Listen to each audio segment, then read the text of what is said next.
नमस्ते। हर शहर की अपनी एक कहानी होती है ना?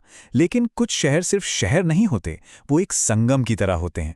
एक ऐसा संगम जहां अलग-अलग ज़माने, अलग-अलग ताकतें और संस्कृतियां एक साथ आकर मिल जाती हैं। तो आज हम एक ऐसे ही शहर की कहानी में उतरेंगे, उत्तर प्रदेश का जौनपुर।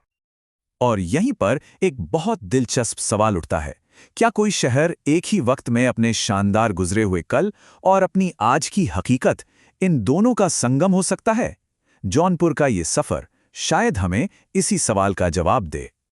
देखिए, आज के जौनपुर को समझने की जो चाबी है ना, वो इसके इतिहास में ही छिपी है।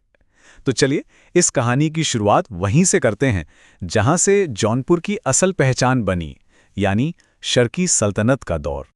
तो कहानी शुरू होती है 1359 में, जब फिरोज शाह तुगलक ने इसकी नींव रखी। लेकिन जौनपुर का सुनहरा दौर, उसका गोल्डन पीरियड, वो आया 14वीं और 15वीं सदी में, जब ये एक पूरी सल्तनत की राजधानी बना। और फिर सदियों के उतार चढ़ाव के बाद आज ये उत्तर प्रदेश का एक आधुनिक जिला है। तो ये शर्की सल्तनत इतनी जरूरी क्यों थी? ये सिर्फ एक राजा महाराजा का खानदान नहीं था।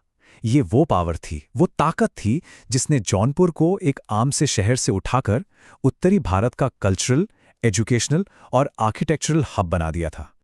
और यहीं पर कहानी का सबसे दिलचस्प मोड़ आता है, तब और अब का फर्क। जरा सोचिए, एक वक्त में जो शहर कल्चर और पॉलिटिक्स का पावर हाउस था, आज उसकी पहचान एक ऐसा जिला है जो अपनी गुजर बसर के लिए मेनली खेती पर निर्भर है। ये बहुत बहुत बड़ा बदलाव है। तो इतिहास से निकलकर अब आते हैं आज की जमीनी हकीकत पर। आज का जौनपुर असल में दिखता कैसा है? चलिए अब नजर डालते हैं इसके भूगोल और यहां रहने वाले लोगों पर, जो मिलकर इसकी आज की पहचान बनाते हैं। आज जौनपुर की जिंदगी गोमती नदी के चारों ओर घूमती है। नदी के किनारे बसे होने की वजह से यहाँ की जमीन एकदम सपाट और खेती के लिए बहुत अच्छी है। और यही वजह है कि यहाँ की इकोनॉमी की रीढ़ खेती ही है। पर इस मिट्टी पर सिर्फ फसलें ही नहीं, एक कमाल की मिली जुली संस्कृति भी पनपती है। तो क्या इसका मतलब यह है कि जौनपुर का वो शानदार अतीत बस किताबों की बात बनकर रह गया? नहीं, बिल्कुल नहीं। वो इतिहास आज भी इसी वक्त पत्थर की शक्ल में शहर की सड़कों पर सांस ले रहा है, अपनी शानदार मस्जिदों और किलों के जरिए। ये जो अटाला मस्जिद और शाही किला जैसी इमारतें हैं ना, ये सिर्फ पुरानी बिल्डिंग्स नहीं हैं। अरे नहीं, ये तो उस दौर के वो खामोश गवाह हैं जो आज भी हमें शर्की सुल्तानों की कला और उनकी ताकत की कहानियां सुनाते हैं। ये जौनपुर की रूह का हिस्सा हैं। तो एक तरफ ये शानदार विरासत है और दूसरी तरफ है आज की हकीकत और उसकी अपनी चुनौतियां।